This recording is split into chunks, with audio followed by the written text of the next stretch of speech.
For writing today, we are responding to Red Riding Hood by James Marshall and Forests, which are the books we read in our reading assignment. I have put in some sentence starters and a question mark because those are some things that I have noticed that kids need some help with. So you are writing about something that you found interesting in either both of the books or one of the books. So the sentence starter that I have put in to make sure that you're using it is, I noticed that. So what you'll want to do is type in the rest of your sentence and then put a period. Then you are writing about a question that you had either before, during, or after your reading.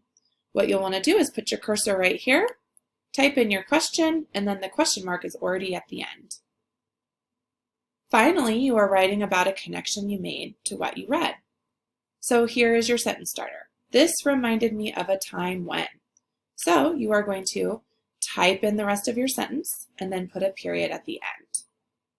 Please make sure to check the ends of your sentences for periods. The question mark is already here, so that should be pretty easy.